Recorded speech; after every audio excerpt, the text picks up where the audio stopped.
बिस्मिल्लाहिर्रहमानिर्रहीम अस्सलाम वालेकुम। ज़ीक्यू स्पीक्स में खुश आमदीद नाज़रीन। आज की इस वीडियो में आपको बताएंगे कि सेनेट का इंतखाब कैसे होता है, क्योंकि बड़ा कॉम्प्लिकेटेड सा मरहला है। जो नेशनल असम्बली के मेंबर्स होते हैं, MNAs, और जो MPs होते हैं सूबाई असम्बली के, इनको तो अवाम वोट देते हैं और फिर वो असम्बली का हिस्सा बनते हैं। लेकिन सेनेट के हवाले से ऐसा नहीं है। सेनेटर्स को इन्हीं नेशनल असम्बली और सूबाई असम्बली के मेंबरान जो है वो वोट देते हैं। ये तरीक़ाकार आज समझने की कोशिश करेंगे और आपको बताऊँगा कि कैसे ये मेंबरान असम्बली वोट देते हैं, क्या फार्मूला होता है, गोल्डन नंबर क्या होता है। और फिर क्योंकि ये सीक्रेट बैलेट के ज़रिए वोट दिया जाता है तो हमें बड़े सरप्राइजेज़ इसमें देखने को मिलते हैं। और इसी सीक्रेट बैलेट की वजह से ये इल्ज़ामात लगते हैं कि इस इलेक्शन के अंदर हॉर्स ट्रेडिंग या फिर पैसा चलता है।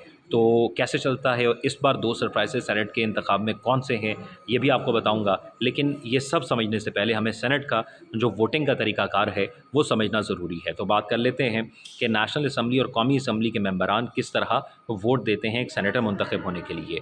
इसमें तमाम सूबों की सीट्स होती हैं जो कि बराबर होती हैं। हर सूबे को 23 सीट्स दी जाती हैं, यानी पंजाब को भी 23 सीट्स मिलती हैं, सिंध को भी 23 सीट्स मिलती हैं, KP को भी 23 मिलती हैं और बलूचिस्तान को भी 23 सीट्स मिलती हैं। और इसी तरह इस्लामाबाद के जो सेनेटर्स होते हैं उनको मुंतखब करने के लिए जो मेंबरान कौमी असम्बली होते हैं यानी MNAs होते हैं वो वोट देते हैं, और सूबाई असम्बली को मुतल्लिका सूबाई असम्बली के मेंबरान जो है वो वोट कास्ट करते हैं। सेनेट के क़याम का मकसद ये था क्योंकि तमाम सूबों में जो मेंबरान सूबाई असम्बली हैं यानी MPs हैं, उनकी तादाद डिफरेंट है। पंजाब असम्बली में 371 की तादाद के अंदर MPs हैं, सिंध में 165 हैं, KPK में 114 हैं और बलूचिस्तान में 65 हैं। तो इस तरह नेशनल असम्बली के अंदर तमाम सूबों की बराबरी नहीं होती, तमाम सूबों की नुमाइंदगी एक जैसी नहीं होती। फिर एक ऐसी असम्बली बनाई गई जिसके अंदर तमाम मेंबरान असम्बली की बराबरी हो, तमाम की नुमाइंदगी इक्वल हो, ताकि जब भी कोई कानून साजी हो तो तमाम सूबे जो है वो इसमें बराबर की पार्टिसिपेशन कर सकें। और इसी तरह पाकिस्तान में कोई भी कानून बनता है तो पहले वो पार्लियामेंट में या सेनेट में पेश होता है, और दोनों ऐवानों से पेश होना ज़रूरी है। अगर पार्लियामेंट में पेश हुआ तो फिर सेनेट से भी पास होना ज़रूरी होता है। तो इसलिए ये बड़ी अहमियत रखता है कि तमाम सूबों की नुमाइंदगी वहाँ पर होना ज़रूरी है। एक सेनेटर 6 साल के लिए मुंतखब होता है। हर 3 साल के बाद सेनेट के इंतखाबात होते हैं और आधे सेनेटर्स उसमें रिटायर हो जाते हैं और उन आधी नशस्तों पर इंतखाब होते हैं। जैसे मैंने आपको बताया कि 23 सीटें हैं तमाम सूबों की, तो 23 का आध तो 11.5 होता है, तो 11.5 नशस्तों पर इंतखाब तो नहीं हो सकता। तो इसलिए इसको ऐसे डिवाइड किया गया कि किसी असम्बली में इस दफ़ा 11 सीटों पर होंगे और 3 साल बाद फिर 12 सीटों पर होंगे, और किसी असम्बली में इस बार 12 सीटों पर होंगे और फिर 3 साल बाद 11 सीटों पर होंगे। तो इस तरह ये इंतखाबात आगे बढ़ते हैं। अब सवाल ये है कि पंजाब असम्बली में 371 मेंबरान असम्बली हैं, MPs हैं, सिंध में 165 हैं, KPK में 114 हैं, बलूचिस्तान में 65 हैं। तो फिर वोटिंग किस तरह होती है? तमाम को 23 सीटें दी गई हैं, तो फिर किस तरह ये लोग मुंतखब करते हैं?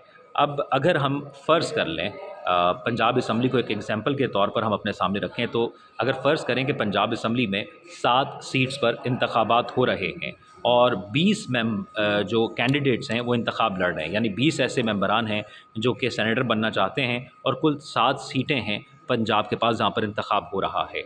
तो फिर ये जो एक बैलेट पेपर होगा, इस बैलेट पेपर के ऊपर जो कि तमाम मेंबरान असम्बली जो कि 371 मेंबर्स को दिया जाएगा, इस पर 20 के 20 लोगों के नाम दर्ज होंगे। और फिर जो मेंबर होगा उस असम्बली का, उस नाम के सामने उसने अपनी तरजीह लिखनी होगी। यानी ABCDEF 20 मेंबरान असम्बली के नाम अगर दर्ज है वहाँ पर, तो वो हर मेंबर असम्बली के आगे लिखेगा कि उसकी तरजीह क्या है। फ़र्ज़ करें अगर उसको लगता है कि B उसकी पहली तरजीह है तो उसके सामने वो एक लिखेगा, और अगर उसको लगता है कि E उसकी दूसरी तरजीह है तो वो उसके सामने 2 लिखेगा। इस तरह वो 20 के 20 के सामने अपनी तरजीहात लिखेगा कि उसकी ये कौन सी तरजीह है।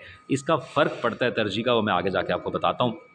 अब ये हो गया कि वो बैलेट पेपर सामने आ गया, उस पर जितने मेंबराने जो सेनेटर्स थे, जो उम्मीदवार थे, उनके नाम लिखे हुए हैं, और जो मेंबर है जो वोट दे रहा है वो इस तरह उनके वोट के आगे अपनी तरजीह लिख रहा है 1, 2 और 3 करके कि उसकी पहली तरजीह कौन सा बंदा है। या ऐसी आप फ़र्ज़ कर लें कि मोहसिन नकवी साहब इंतखाब लड़ रहे हैं पंजाब से सेनेट के लिए, तो उनके नाम के आगे जिनको लगता है कि वो उनकी पहली तरजीह हैं वो उसके आगे 1 लिखेंगे, जिनको लगता है वो उनकी दूसरी तरजीह है वो उनके नाम के आगे 2 लिखेंगे, जिनको लगता है वो उनकी 15वीं तरजीह हैं उनके आगे 15 लिखेंगे।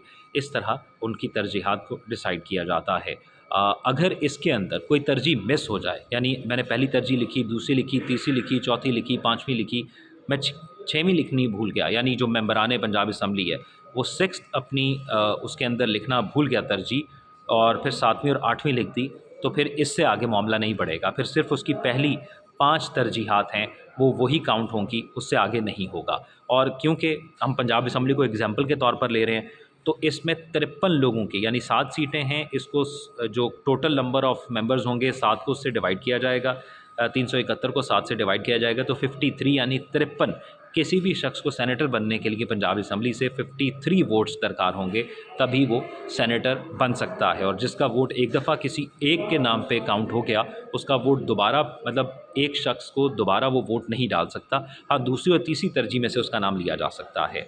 अब इस सूरत हाल के अंदर जो प्रायोरिटी रखी जाती है, यानी अगर ए ने 53 वोट हासिल कर लिए हैं और उसके बाद भी अगर उसको वोट पड़े हैं, तो फिर उन वोटों के अंदर जो लोगों की दूसरी तरजीह होगी उसको काउंट किया जाएगा। वो वोट फिर उस शख्स को जाएंगे जो दूसरी तरजीह के अंदर होगा, और इस तरह वो वोटिंग काउंट होती है। सूबाई इलेक्शन कमिश्नर जो है वो इन वोट्स को जो है वो उनके तरीक़ाकार को आगे बढ़ाता है और वो इस इलेक्शन को कंडक्ट करता है। अब मैंने आपको बताया था कि सीक्रेट बैलेट के ज़रिए होता है, तो ये समझ लेते हैं कि ये कैसे होता है और फिर क्या होता है। जैसा मोहसिन नकवी साहब किसी पार्टी से ताल्लुक़ नहीं है उनका सियासी, और फिर फैसल वाडा साहब खड़े हैं और वो भी किसी सियासी पार्टी से नहीं हैं।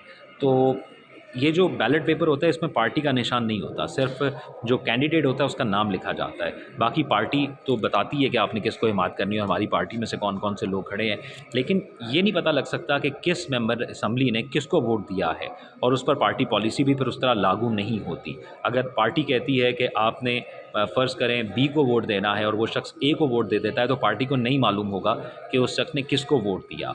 तो इसलिए इस किस्म के जो सेनेट के इलेक्शन होते हैं, इसके अंदर बहुत से ऐसे लोग भी होते हैं जो शायद सियासी पार्टियों की नुमाइंदगी तो नहीं कर रहे होते, लेकिन कुछ और लोगों की नुमाइंदगी कर रहे होते हैं और उनको वोट पड़ जाता है। वो सियासी पार्टियां फिर अपने मेंबरान असम्बली को ज़रा साइड पे ले जाकर कहती हैं कि आपने इनको वोट देना है, और फिर ये डिवीज़न होती है। सियासी पार्टियां अगर पंजाब असम्बली के अंदर इस वक्त फ़र्ज़ करें 130 सीटें PMLN के पास हैं, तो वो फिर डिवीज़न करते हैं कि हमारे मेंबरान असम्बली अच्छा किस तरह किसको वोट देंगे, कितने मेंबरान असम्बली, उनकी ड्यूटी लगाई जाती है, ग्रुप बनाया जाता है कि 57 ने इसको वोट देना है, अगले 57 ने इसको वोट देना है। इस तरह से उनकी प्रॉपर क्लासेस कराई जाती है, उनकी ट्रेनिंग कराई जाती है। और जब सेनेट इंतखाब हो जाता है, फिर जो नताइज आ जाते हैं उसमें फिर वो लोग जो है अगर किसी सियासी पार्टी की नुमाइंदगी नहीं भी कर रहे होते, लेकिन सियासी पार्टी की उनको हिमायत हासिल होती है, तो वो भी मुंतखब हो जाते हैं। जैसे मोहसिन नकवी साहब इस वक्त वज़ीर दाखिला हैं, लेकिन ना तो वो मेंबर नेशनल असम्बली हैं और ना ही वो सेनेटर हैं। जब कोई सेनेटर होता है तो वो वज़ीर भी बन सकता है। इसहाक़ डार साहब बतौर सेनेटर वज़ीर हैं, और बड़े ऐसी मिसालें मौजूद हैं जो बतौर सेनेटर वज़ीर हैं। मोहसिन नकवी साहब एक ताज़ा मिसाल आपके सामने मौजूद है, जो कि अभी सेनेटर बने नहीं हैं, लेकिन उनको वज़ीर बना दिया गया, और वो सेनेटर बन जाएंगे तो बाकायदा तौर पर वो सेनेट के इंतखाब के बाद फिर वज़ीर रह सकते हैं। अदरवाइज़ फिर अगर वो सेनेट का इंतखाब नहीं जीतते तो फिर उनको वज़ारत से भी हाथ धोना पड़ेगा। तो ये वो तरीक़ाकार है, यही तरीक़ाकार तमाम असम्बलीज़ के अंदर जो है वो चलता है। इसी तरह अगर बात कर लें 165 सिंध के अंदर है, और वहाँ पर अगर बात करते हैं कि 7 सीटों पर इलेक्शन हो रहा है या 10 सीटों पर इलेक्शन हो रहा है, अगर फ़र्ज़ करें 10 सीटों में इलेक्शन हो रहा है और 165 वहाँ पर लोग मौजूद हैं, तो फिर 165 को 10 से डिवाइड कर दिया जाएगा, और फिर जो तादाद आएगी उतने लोग मिलकर एक सेनेटर मुंतखब करेंगे। तो आपकी क्या राय है सेनेट इंतखाबात के हवाले से, वीडियो के हवाले से? आप कमेंट्स में ज़रूर आगाह कीजिएगा। अपना ख्याल रखिएगा। अल्लाह हाफ़िज़।